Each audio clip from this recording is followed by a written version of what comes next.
It's time for the Splash Live from Civic Center TV, featuring stories from and about people like you in the greater West Bloomfield area.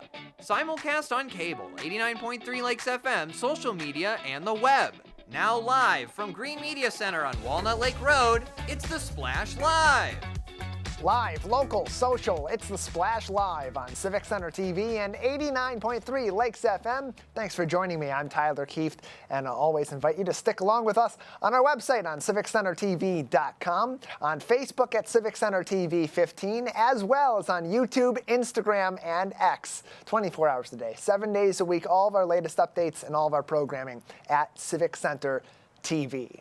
Here in West Bloomfield, we're just over a week from the Thanksgiving holiday, a time where families will get together with one another and maybe start the gift-giving season a little bit early with their immediate loved ones and their extended family as well. That means shopping season is underway, and in Sylvan Lake, shoppers from across the local area got a head start on their holiday shopping with a little bit of help from some familiar faces. Reporter Jake Schaff has the story.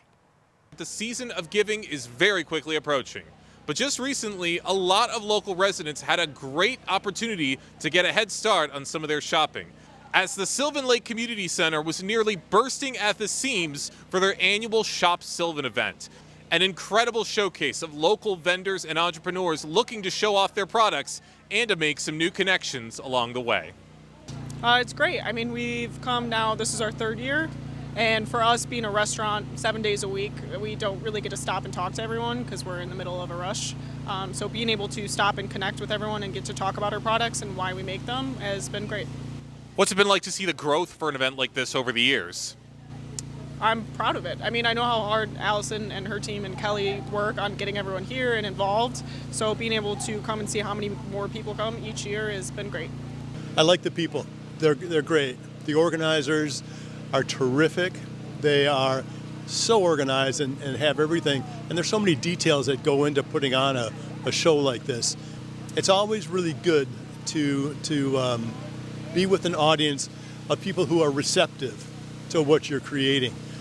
And people come by and they understand and appreciate the work that goes into it. And I appreciate their admiration. What did you think of the event today? I really liked it. I've been to the one before where it was at the one woman's house, and there were a lot of people crowded in, and now being here, a little bit more space, a lot of really cool vendors and people, local restaurants and businesses that were really cool to see because I don't always get to go out and explore. So getting to see how many people are in the greater Sylvan community, Kego, West Bloomfield area coming to see all of these small businesses and this just having a good day together is really nice. Oh, it was fabulous. I really enjoyed going out, and it's a beautiful day to begin with, and then going out and seeing and supporting some of the local merchants that are here today. So it was fabulous. I'd love for it to get bigger. But I think it's going to be a lot more traction. I know there are people that aren't just from Sylvan Lake, but come from different areas and different towns around here. But to be able to see it get larger and maybe a larger venue and multiple times a year would be very fun. This event keeps getting bigger and better every single year, and it'll be exciting to see just where things go in the years to come, as Shop Sylvan not only provides a wide variety of local products, but the chance to make those close to us incredibly happy with some very thoughtful gifts. For Civic Center TV, I'm Jake Schaff. Always great to connect with our local businesses here in West Bloomfield, Kego Harbor, Orchard Lake, and Sylvan Lake, who all participated in the Shop Sylvan event and had a chance to meet some of their neighbors, both in the prettiest little city in Michigan and all throughout the local area in greater West Bloomfield and Metro Detroit, making our local area really the forefront of local shopping in Metro Detroit on that weekend. Great video, Jake, and great to see so many people excited to shop local this holiday season. Over the weekend, a Michigan pastime got underway. Deer hunting season now underway, but here in greater West Bloomfield, maybe a friendlier environment, perhaps, for the deer. So friendly that they're joining us in our front yards. Here's a video from Paulie in the Sokigo Facebook group of a deer wandering through his front yard recently, earlier on this month, exploring the fall foliage, enjoying the leaves, taking a look around, and, well, maybe enjoying the neighborhood just as much as we do. Even more postings in that group of more pictures from across our community of deer exploring yards and relaxing all throughout the local area, both in the Tri-Cities and in West Bloomfield. Really welcoming environment with all the nature that we have, the trees, the forestry, the woodland areas. Deer love to hang out here in West Bloomfield and maybe get away from some of the scarier areas where they're being hunted across the state of Michigan. Here we are friends of the deer in greater West Bloomfield, and won't be long now before turkeys are taking a little bit of that approach as well. We know with the Thanksgiving holiday coming up, maybe it's the time where our community will be pardoning some turkeys locally. We know that that's been what's happened in the past over at the West Bloomfield Township Public Library, with turkeys going over there to explore and become library enthusiasts themselves. A friendly environment for all the animals this time of year and beyond. Close to home in West Bloomfield, residents got an inside look at a tasty treat from some uncommon friends, our local honeybees. That's all through a partnership with West Bloomfield Parks and their friends over at Bees in the D, who hosted a special honey sommeliers tasting event at Marshbank Park this past weekend. For local conservation advocates, partnerships between groups like Bees in the D and West Bloomfield Parks play a vital role in them providing ecological information and showing the people of greater West Bloomfield and beyond why they should support our local ecology and all the wonders behind it.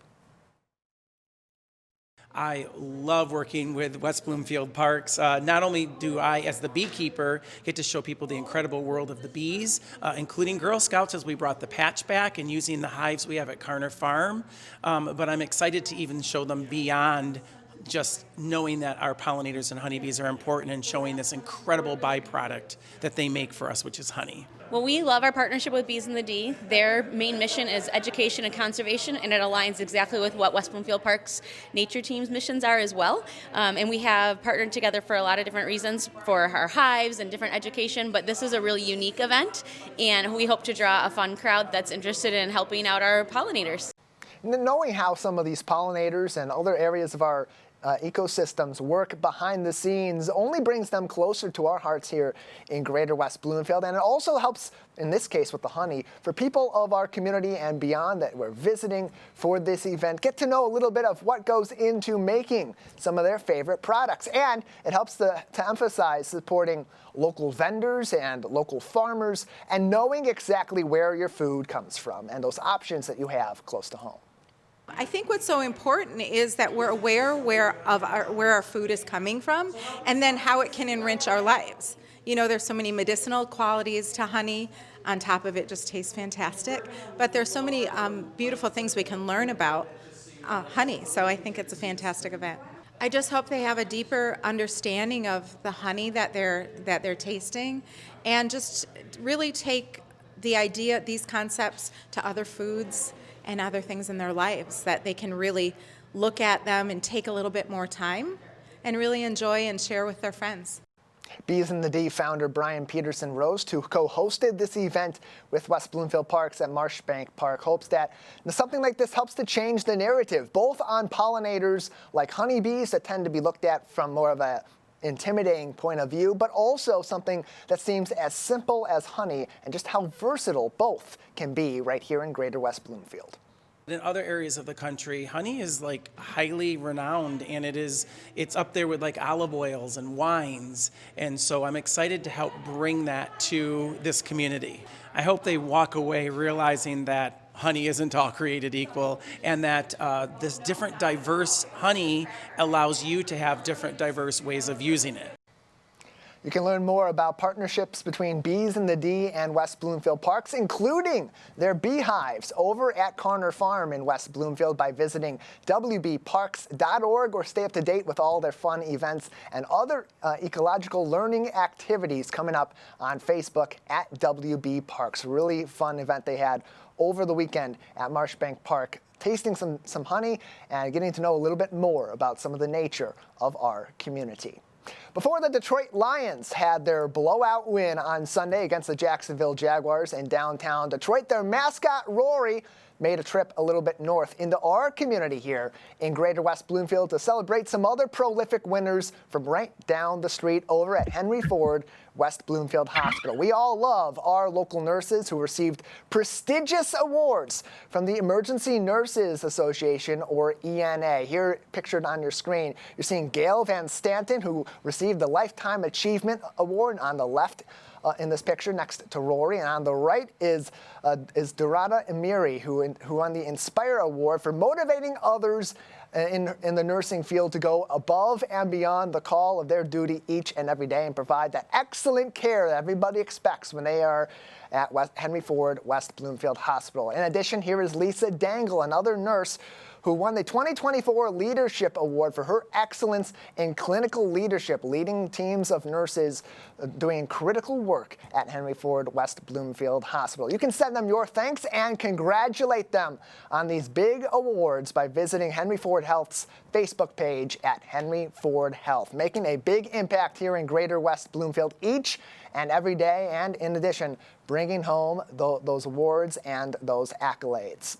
From the hospital to our local schools, many of our leaders in our schools also on the docket for potentially bringing home some big-time awards. That includes one of our assistant principals over at West Bloomfield High School. Susie Eisner is joining us now, who is selected as a 2025 Michigan High School Assistant Principal of the Year finalist. Susie, congratulations, and thanks for being with us. Thank you so much for having me. It's truly an honor. I'm sure it is, getting all your hard work recognized by your colleagues, but also by educators across the state of Michigan as, at the very least, one of the top assistant principals in the state, if not the top assistant principal in the state. What was your reaction initially when you learned that you were a finalist for this prestigious award? A little bit of shock. I think overwhelmed. We work hard every day in education to support every student that walks in the door, to do our best, to give our best, and then to be recognized as having had an impact and made a difference. Very meaningful. So what do you believe is the most, as you said, meaningful way that you're able to impact students at West Bloomfield High School each and every day? So I think in the role of assistant principal, you really get two ways to impact students. One is one-on-one with students, but the other is through staff. Being able to empower staff, to help coach staff, to help motivate staff, because they are in the classroom with kids every day. And so I think taking the opportunity to really know staff and grow staff, in recent years, that's been a big impact. Susie Eisner is with us, one of the assistant principals over at West Bloomfield High School, and perhaps the assistant principal of the year in the state of Michigan. We'll learn more about that in the coming weeks, as she is a finalist for that big-time award recognizing the great work she does each and every day at West Bloomfield High School. And you mentioned that partnership that goes between all the assistant principals, the administrators, the educators, but that also goes to the students too. And part of what you said was being able to have those one-on-one interactions with students as being something you find to be really a great way for you to make an impact every single day. And how do you go about cultivating those relationships? Because to have those one-on-ones, you got to really dive pretty deep, considering how many students there are that you're covering at West Bloomfield High. So I think it's showing them that I'm human. So that I make mistakes, that I can be silly, that I can play. I try and be out in the hallways and in the cafeteria and laughing and talking with them and connecting with students when they're not in need, so that when they have a need, there's already a connection.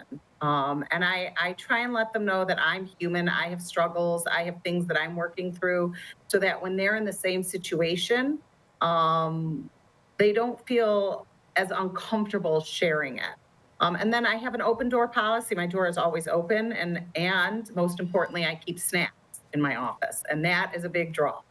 And perhaps adding some extra points to that point total as they're trying to put forth the assistant principal of the year award. Those snacks in the office got to give you a leg up in that competition, Susie. And as you mentioned, building those relationships is really the most critical part of your job, and you work hard at that. Often people look at our administrators as authority figures, especially the principals that tend to be the ones that we look at as being the driving force of this. But how does the team of principals and assistant principals collaboratively work to keep West Bloomfield High School running as it does and being a really welcoming environment that it's known to be in our community? We have such an incredible team at West Bloomfield High School. It's such a gift with Eric Pace as the principal, and then Dr. Clark and Jamie Glintz as the other two assistant principals.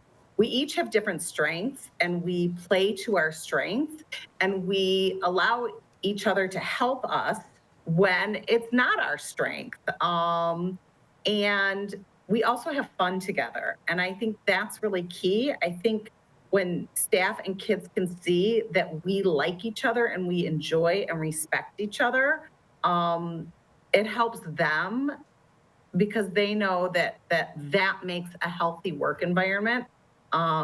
It truly is the greatest gift to be able to work on this team.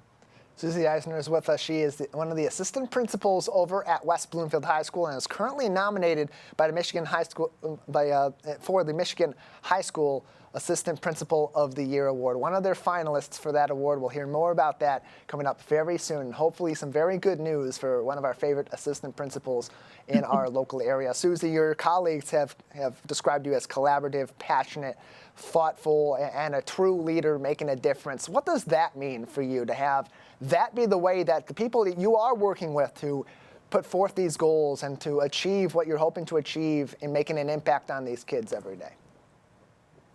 It means everything. It means everything because how we see ourselves doesn't really matter.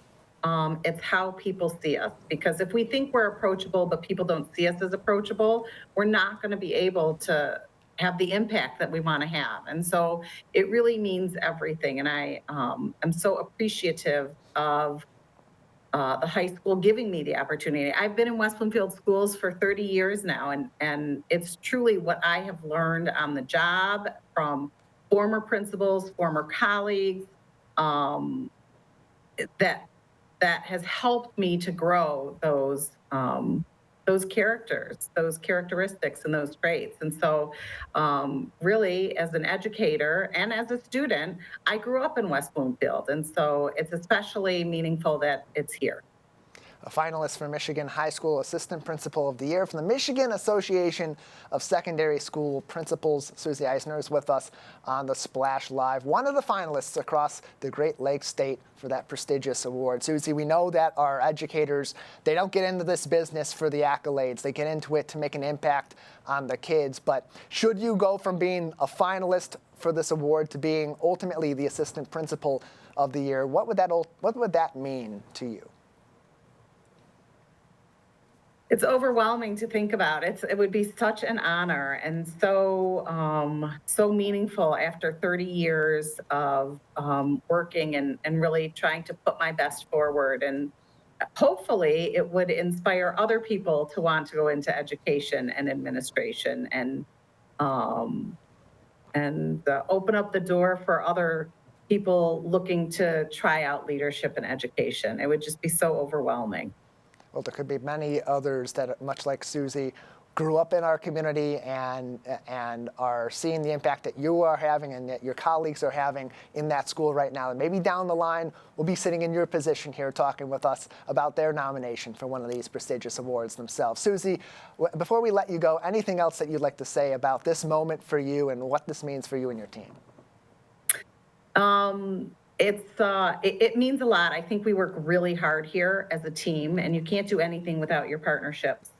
And I think for me, I have my kids, 2 that have graduated and 1 that's in the high school now from West Bloomfield High School. I graduated from West Bloomfield High School, and I think for any type of recognition that recognizes the work that we do here, it's just incredible because there are great things happening here and great experiences for our kids.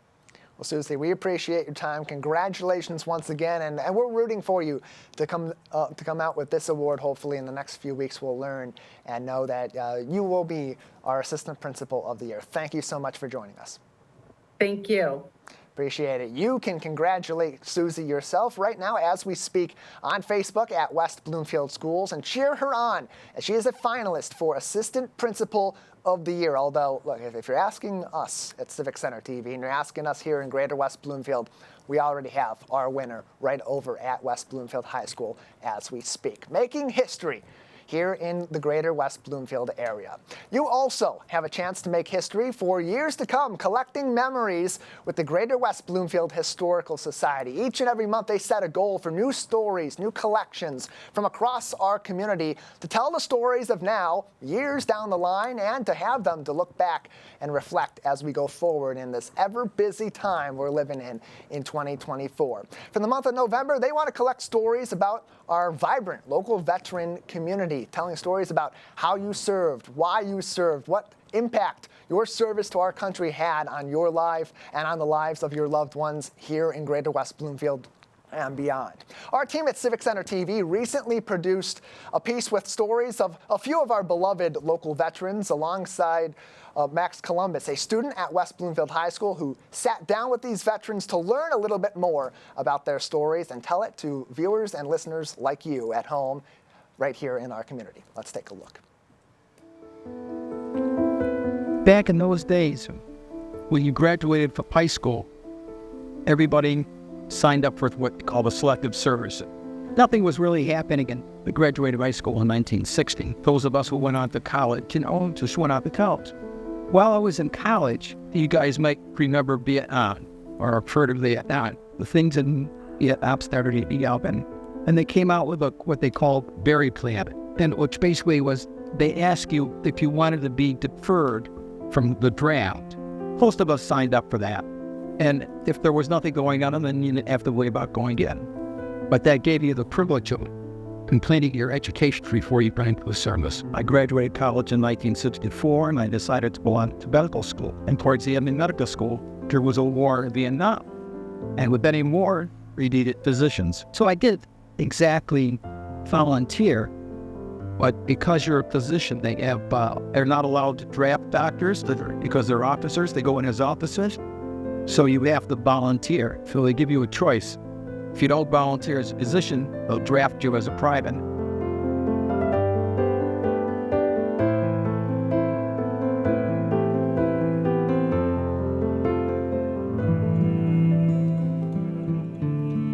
Yes, I was a 94 Bravo. I was a cook. I was a food service specialist, a cook in a medic battalion, Fort Carson, Colorado.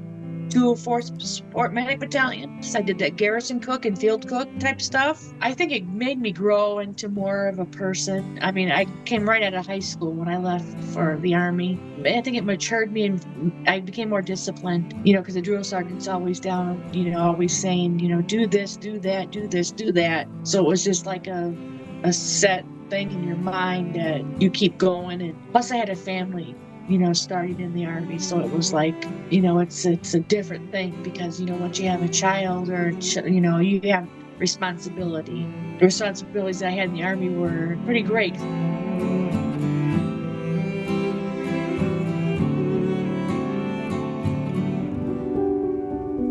I'm 83 years old, and I immigrated with very little English. So in order to learn English, I joined the Army in 1961. Went to basic training in Fort Knox, and after advanced training, I was sent to Hawaii. I was asked by the recruiter where I wanted to go. Since I spoke German, initially I thought I should go to Germany because then I can play the rich American and also party with the Germans. But out of the blue, I asked, how about Hawaii? I wanted to see something exciting. Exotic. And the recruiter said, well, Hawaii is hard to get it, but I'll get it for you. So what was good about being in Hawaii was that there was hardly anything to do except go to the beach and surf it. What we then did in 1963, we were shipped to Thailand.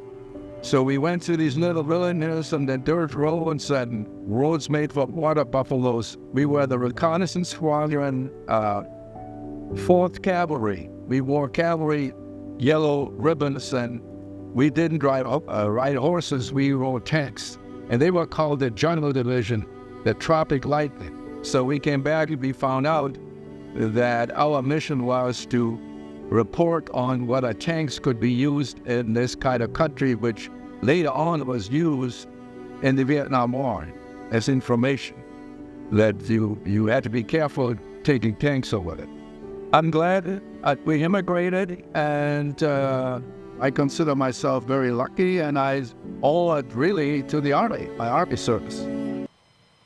Those three veterans telling their stories to our team at Civic Center TV and to Max Columbus, a high schooler who conducted those interviews, all in anticipation of our annual Heroes Appreciation Breakfast, where you can see even more of a celebration of our local veterans and hear more of their stories. It's available on demand as we speak on CivicCenterTV.com.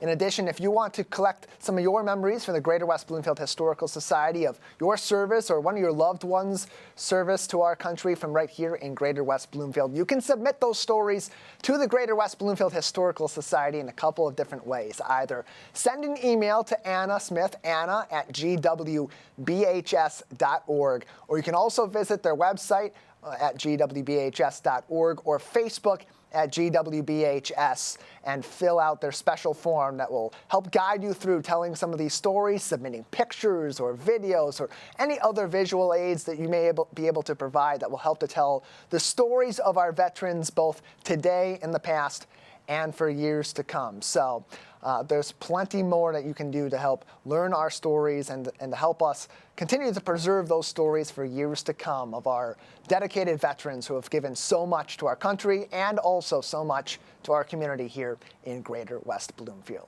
We are in the shopping season, and as we get through the Thanksgiving holiday, many will go out and spend a day shopping on Black Friday or even on Small Business Saturday next week right here in our community and beyond. But the West Bloomfield Township Public Library wants to make that a little bit easier for you, collecting a number of small businesses at the main library branch so that you can shop local in one location and support so many of our businesses that help to support us here in the community each and every day. Our Kevin McIntosh had a chance to speak with Emily Tobin from the West Bloomfield Township Public Library to learn more about this exciting inaugural event.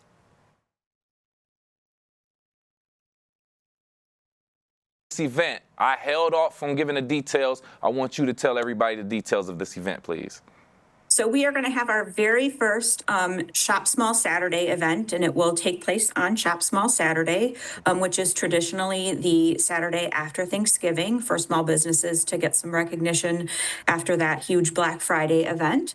So it will be Saturday, November 30th at the main branch of the library from noon to 4 p.m. In our main meeting room, and it will probably also be in our community commons room, which we have newly opened because we have that many vendors for the community to come and check out. Nice. That's good news then. So let's get into the inspiration of this. What inspired the talks to even have this event at the library? So other libraries do have similar things. The closest one to us is Novi.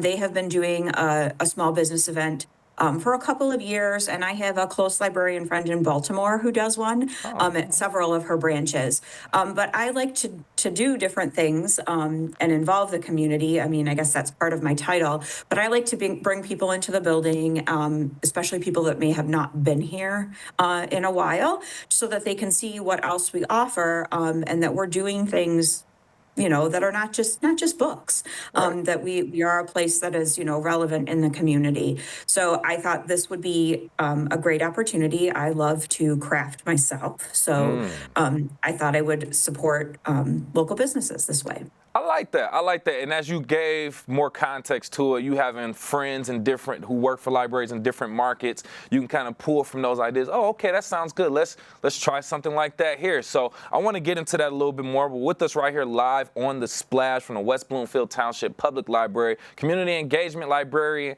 Emily Tobin, talking about their Shop Small event coming up November 30th, by the way. How do you feel the library's role, or what do you feel the library's role is in supporting local artisans and small businesses in the community? So this building, the library, we're here to support the community in any way that we can. Okay. So for small businesses, we want to try to open our doors and give them a way to showcase what they do. A lot of people can't afford, to be part of a big fair. They may not be able to afford the booth fee. They may be just getting started and not know, what to do yet. And this is a good way to dip their feet in the water. The library is a great, welcoming, supportive place. So it's a good way to just try something new. No, and I agree, and I'm glad you asked that, because essentially I asked that question because you don't really, like I said, I don't think this is too common that we're seeing this in every library, that they're supporting local businesses. So this is kind of a unique event. So I'm like, how does this tie in with the role and the mission of the library? And you made the connection right there. I 100% agree, as someone who has had a small business himself. Like, yeah, sometimes you don't have those opportunities to go to the big trade shows to showcase. You need these smaller opportunities, especially if you're just starting. So thank you for providing that context. Have you been getting any response from the vendors or the community about this event leading up to it? Yep. So we had over 30 vendors apply, which is, I think, great for a first time event here. And we selected 15 vendors because our space is so small. I would like to have everybody, obviously, come and be able to showcase what they do. Right. But we have 15 local vendors, so they are from the state of Michigan, and most importantly, they're in our community. So we have a lot of people that will be here on Saturday, with a variety of different things that they're selling. And the community has also been very responsive. We're starting this week on our Facebook page. We have a Facebook event through our library page, and we're starting to showcase different items that people will be selling, so different works of the artist. So we have lots of pictures forthcoming of what you will be able to see. Okay. So just paint the picture for our listeners on 89.3 Lakes FM. What type of things can we expect at this event? So we have a big variety. So we have soaps, handmade soaps. We have jewelry. We have recycled birdhouses. We have ceramics. There are handmade pens. There will be local chocolatier. We have diamond painting, watercolors, all kinds of things. As soon as you said chocolatier, Emily, I was locked in. I was locked in at that point. I love that. My sweet tooth got to speaking. I love that. But with us right here live on the Splash, West Bloomfield Township Public Library, community engagement librarian Emily Tobin, talking about their Shop Small event happening this month, November 30th. Just a couple questions before we let you leave. What do you want people to take away from attending this event? What impact do you expect to have on residents that come to the library for this? I want them to see, number one, what all of the talented people in their community do. They can keep their dollars in the community and support these people, and what their library is doing. That we're not just a place that houses books, but that there's all kinds of things going on. When people come in the building, they can pick up a program guide and see that we have programs for all ages all year round. Yes. Great point. See, because the library, like we said, there's so many different resources at our local library. And for this to be an addition to that, I just think we all should be more in touch with what's going on at the library. And we're happy to be a channel for that also. One last thing, Emily, do you see this becoming an annual event, a frequent event? And what would it take for that to actually happen? I sure hope that it's going to be an annual event. So we have a lot of support through the art sale community in Kego Harbor. They do like an event with their block parties on Fridays in the summer. So they have like a little art fair, and there are a couple of the art sale vendors in this Shop Small event. But I really do hope that we can do this every Shop Small Saturday and get new people in here, and that we can grow this event. I agree with that. And for our audience and watchers who may have just joined us, please give us the details of this upcoming Shop Small event with the West Bloomfield Township Library, please. So it will be Saturday, November 30th from 12 to 4 p.m. at the main branch of the library in our meeting room and community commons space. Thank you again from the West Bloomfield Township Public Library, Community Engagement Library, Emily Tobin. Thank you again for your time. Thank you. Have a great day. We hope that the West Bloomfield Township Public Library and the whole community comes out and has a fantastic showing of support for our local businesses, as we've seen recently in Sylvan Lake and other places across our community, and especially on a very busy weekend when we're able to show off the best of our community to our loved ones who come into Greater West Bloomfield as well. So many enthusiastic local businesses will be on display that help with our Little League team and support our local theater productions and support each other and other businesses and other entities and our neighbors also. Really exciting way to get to know some of those businesses and support them during one of the busiest, if not the busiest, shopping season of the year. We'll take a break on the Splash Live. Plenty more to get to on the other side, including how your generosity may soon be helping our local educators right here in Greater West Bloomfield. Live, local, social, it's the Splash Live on Civic Center TV and 89.3 Lakes FM. We'll be right back with the Splash Live.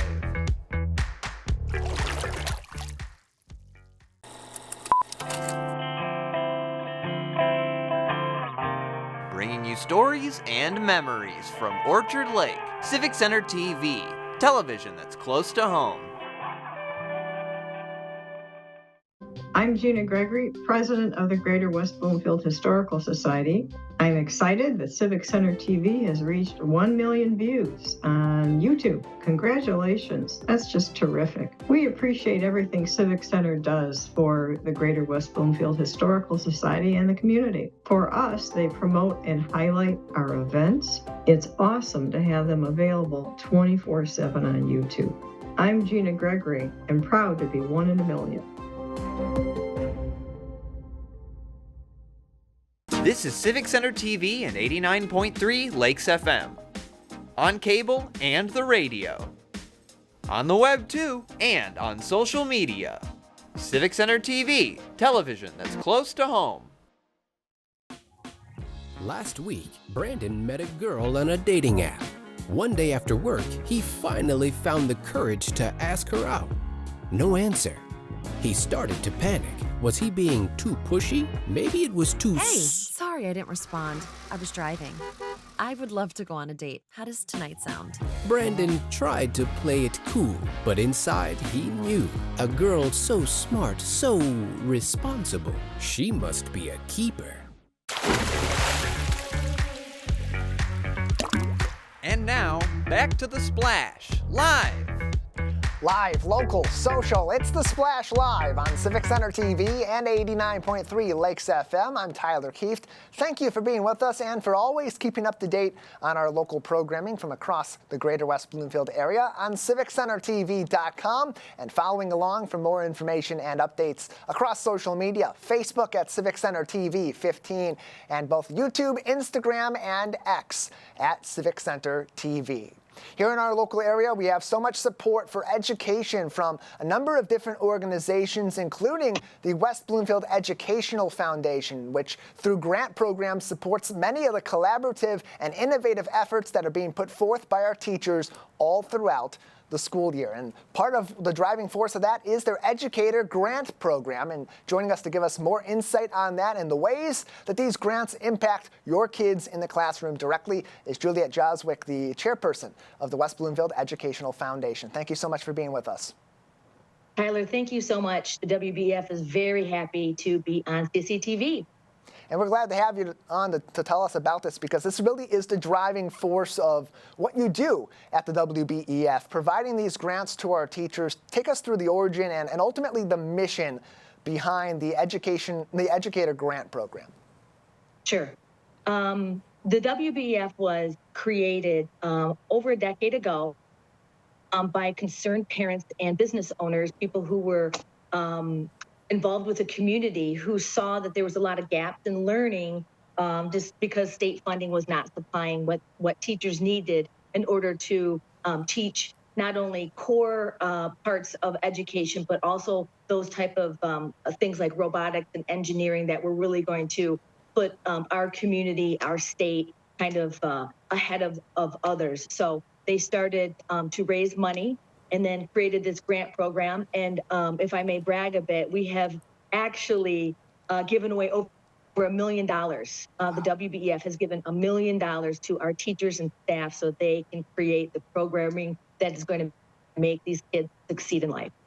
And just over the past few rounds of this, right around $100,000 of that, just over the last few years, looking back at some of the more recent accomplishments, 2023-24 was over $30,000, same with 2022 and with 2021. So it's really a significant contribution from the community to support these grants. Where ultimately do these grants go to? How do they, down the line, then get into the classroom and support our students and educators? Great question. What we do is we open up a grant submission program. It goes until late October.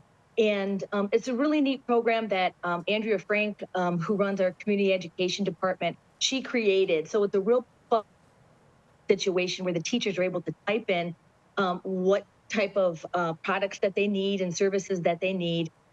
We as a grant committee take a look at those items, and we won't offer grants for food, field trips, or furniture. But beyond that, a lot of people say, oh, hey, a lot of these grants that you're giving to these teachers is to buy toys.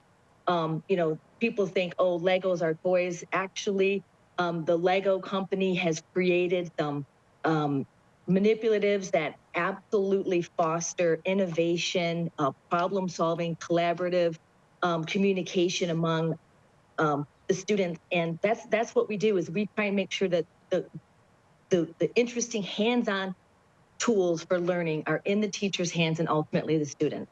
And it all comes at kind of the perfect time of the year, kind of step by step, because as you said, those applications from these teachers, they come in October. Early on in the month of November, you have your biggest fundraiser of the year with casino night, and then you get to deliberate on how all those dollars that have come in from that big event and all throughout the last year ultimately go to the teachers. And so with so many applications that have been submitted over the course of the past year for this year's round of grants, what are some of the more interesting proposals maybe you've seen so far that you're deliberating on? Sure. So we had 50 teachers apply. We were able to honor a little over 30 grants. And we have a maximum payout of $750 per grant. We did, with COVID, we did have some higher prices for our banquet venue, our where we have our casino night.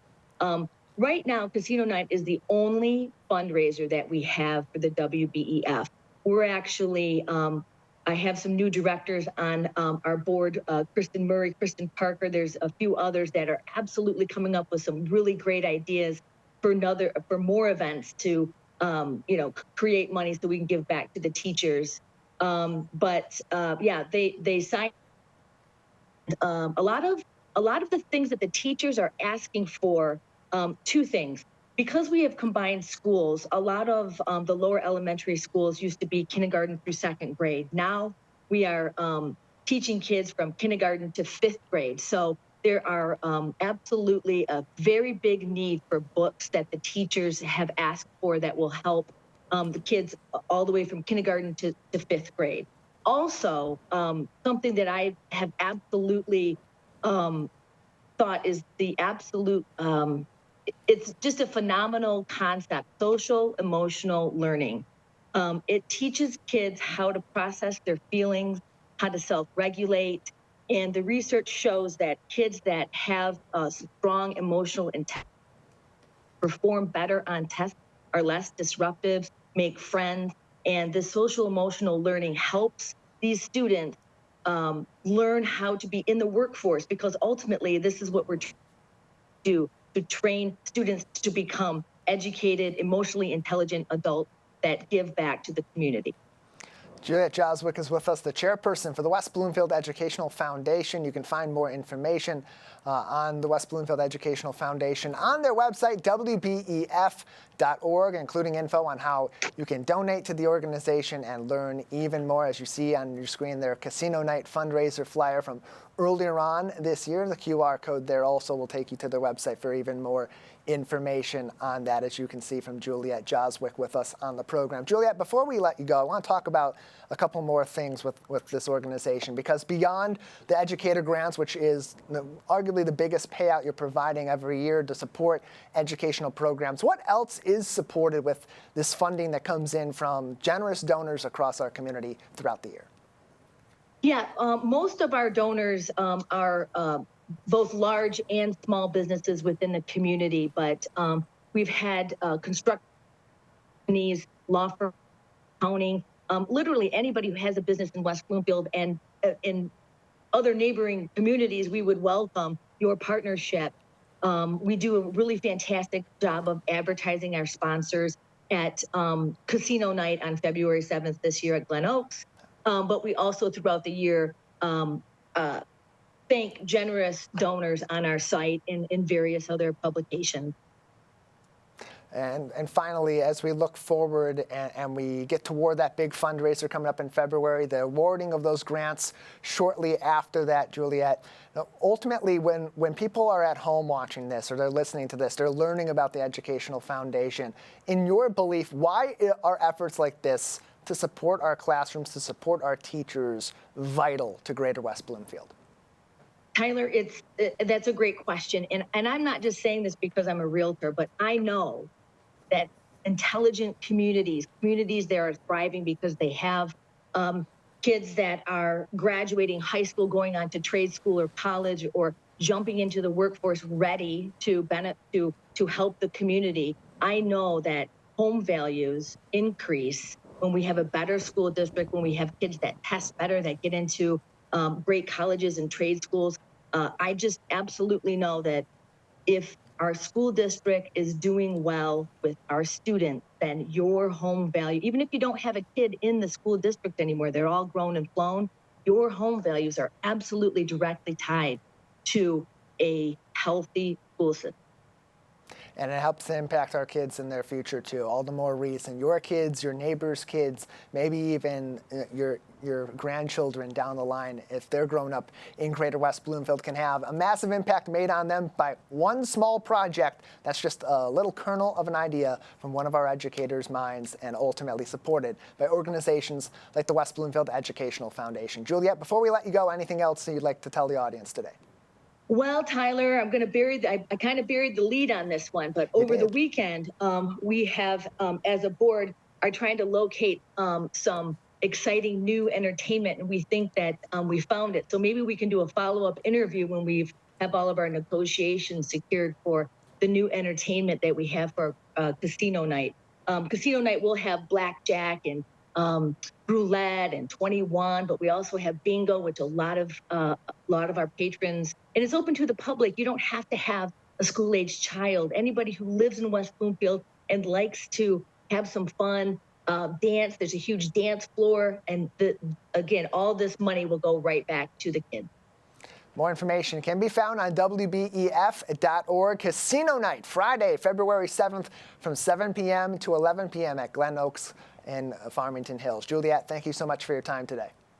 Tyler, thank you, and look forward to seeing you again. Yeah, look forward to having you back on again to tell us even more about all the fun stuff that's happening with the West Bloomfield Educational Foundation, and ultimately how these grants play out throughout the next several months, getting into our classrooms and making an impact on our children each and every day. Great work they're doing over there, and it's supported by people like you that donate to them, that attend these fun events, and ultimately those programs support educational efforts in all of our classrooms across our elementary, middle, and high schools right here in the West Bloomfield School District. One more time, wbef.org for more information. Local students are building lifelong bonds and developing critical life skills while undergoing the challenge of performing on the stage at West Bloomfield High School. Most recently, that undertaking was a tough task, performing Shakespeare on the stage over at WB. Reporter Kevin McIntosh has the story. West Bloomfield High School's theater department is bringing a classic to life with their recent production of William Shakespeare's A Midsummer's Night Dream.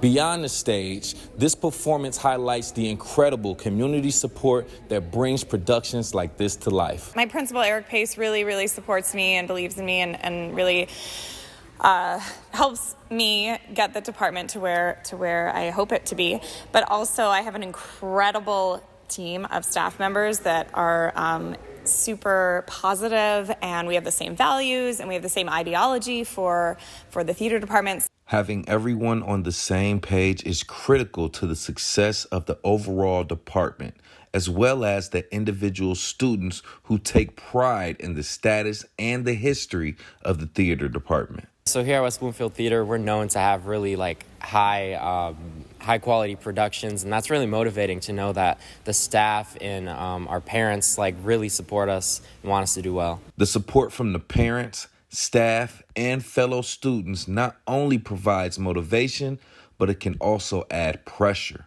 One student actress explains if she gets nervous performing in front of her community. As years have gone by, no.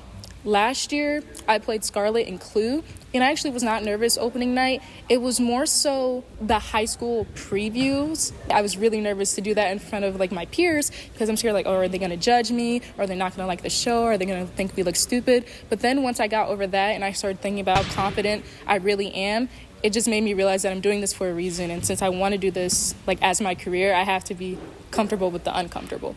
Overall, the contributions from residents of the greater West Bloomfield area builds confidence in the students and growth in the theater program. Every ticket bought and monetary donation from people and local organizations makes students believe in their futures of the arts. So we work hand in hand too with our Theater Booster Club, which is parents or community members that are supportive of West Bloomfield High School Theater.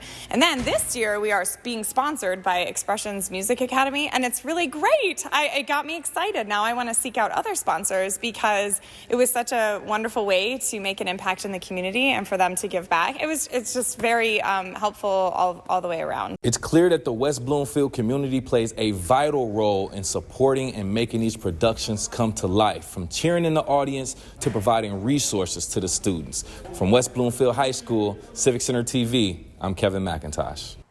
From what I heard, a fantastic performance all throughout the weekend of those students performing A Midsummer Night's Dream by William Shakespeare. A very lofty task for anybody to perform a Shakespeare play, but especially students who, for some of them, that's their very first endeavor. We heard about some of those challenges that have been had over the years from theater students and how this has helped them overcome it, and the experience plays such a big role in their educational lives. So congratulations to all of them. And of course, if you want to follow along with the theater program, as they have plenty more performances coming up all throughout the year, you can visit West Bloomfield Schools on Facebook, and they'll update you with the next time those tickets go on sale for their upcoming play. I know they got another one coming up very soon in February, so congratulations to their entire team. In the Tri-Cities, the Orchard Lake Police Department doing their part to make an impact well beyond their jurisdiction, participating in No Shave November and raising funds for Maggie's Wigs for Kids of Michigan to help children in need all throughout the Great Lakes state. Our very own Jake Schaff had a chance recently to talk to Orchard Lake Police Department Chief Jeffrey Gomez to learn more about this effort and why the Orchard Lake Police decided to put forth this effort during the giving season. How did this partnership with Maggie's Wigs for Kids begin? Well, thanks again. And I'm following Commissioner Nashler. He's got a wonderful beard. I'm just starting mine. There's a few more grays in here, but it hardly even shows up on camera. But to get back to your question, we started back in 2016 when former Orchard Lake officer Dan Caldwell approached me. He is now with the Milford Police Department, but back in 2016, he became involved in this organization, and was trying to recruit other police departments to join in because it is a wonderful cause. Wigs for Kids is a 501c3 nonprofit that was founded by Maggie Varney back in 2003. And what they do is they provide wigs and support services at no charge to children experiencing hair loss as a result of illness or cancer treatments. And it really is a wonderful a program. And, it's something that I felt was very important to continue to support. And that's great that you supported. And don't feel too bad about the beard you got so far. At least you've got something. I've unfortunately already had to trim mine down throughout the month, but it's great that you are sticking to the cause. And I want to ask what you've seen from your fellow officers throughout the years as you've participated in this event. So participation when we started was pretty high. At the time, our policy prohibited facial hair. And since then, we've relaxed our policies, but it still has to be trimmed within reason. So this year, I gave our officers the incentive to go beyond the neatly trimmed requirements in our policy. And then we have a female sergeant, and in order for her to participate, I'm allowing her to wear her hair down, opposed to what policy states. So trying to be inclusive and let everybody participate that wants to. Every officer that wants to participate has to give a donation. We don't have a minimum, but they're directed to donate to Maggie's Wigs for Kids. And again, we're just trying to get the word out too. If any of our residents or people in the community would like to donate as well. Back to getting started with Wigs for Kids. They felt that police officers were a good place to start for community awareness because we are out in the community and visible figures, and police officers traditionally did not have facial hair, so that's kind of how that started. That's great, and it's awesome that there's so much support from your fellow officers. We have a lot of photos available if you're watching on Civic Center TV where we have officers from over the years just growing out their facial hair and showing their support for the cause. You can see them on the screen right now, and that's amazing that you have this camaraderie and this support from your fellow officers. And Jeffrey, I want to ask you this. Why is it so important for you guys to participate in this event? Well, again, I feel it's a wonderful program that supports children affected by medical conditions such as alopecia and cancer treatments. We did have one of our officers who's now retired. His son had a battle with cancer, and we saw firsthand how childhood cancer can affect children and their self-esteem, their self-worth. And this organization really works towards helping them. They do counseling on an individual and group and family basis, and improving their image and self-worth. And we find that to be very important. That's great. And I'm glad that you mentioned so many different causes, not only just supporting cancer, but also supporting alopecia. My father actually has alopecia, and he lost his hair shortly after he left high school. So that was always struggle for him when he was younger. So it's great that there's awareness for these causes and awareness from the community. For those just joining us, we have Chief Jeffrey Gomez from the Orchard Lake Police Department joining us to talk about the police department's partnership with Maggie's Wigs for Kids of Michigan. Now, Jeffrey, do you have any personal connection to this partnership, and what does it mean to you specifically? I don't have any personal connection other than Officer Caldwell, a friend of mine, getting us involved several years ago. But it's very rewarding to me over the years that we receive letters and photos from the children that we've helped. Every $800 that's raised provides a wig at no cost to a young person experiencing hair loss. And again, I found that very rewarding to receive the cards and letters and photographs of these young recipients. And again, it helps them with their self-esteem and to feel important and that their affliction is not the only thing that is visible about them. That's great. And I'm sure reading those letters and seeing those words from the community has got to warm the heart and really make you feel good about what you're doing. And what are some of the biggest things you've seen from the community as they rally together and do their part to support this cause as well? Well, it's really nice to see our residents and community members, maybe not necessarily in Orchard Lake, but the greater West Bloomfield area has supported us over the years and given under our name. If I didn't mention before, we are one of 10 police departments this year participating in this program, and we tend to have a friendly competition amongst the other departments about who can raise the most for the program. So the camaraderie and the friendly competition only benefits the children in this program. Hey, a little friendly competition is always great, especially for a cause like this. Jeffrey, I want to thank you so much for your time today. One more quick question. Where can people go to learn a little more information about this great cause? So www.wigsforkids.org. So that's wigs, the number 4, kids.org. And if you'd like to participate, if you'd like to donate, if you'd like to help, I've also added a link on our Orchard Lake Police Department Facebook page. It's pinned to the top. So you can also follow that link there. And then if you'd like to see the Pigs for Wigs initiative, that's what this is called, under Wigs for Kids, go to their website again and then click on the How You Can Help tab. And you'll see right at the top, it says Pigs for Wigs there. Wigs for Kids, lots of great things to come from this organization. Jeffrey, I want to thank you so much for your time today. Thanks for having me on. Appreciate it.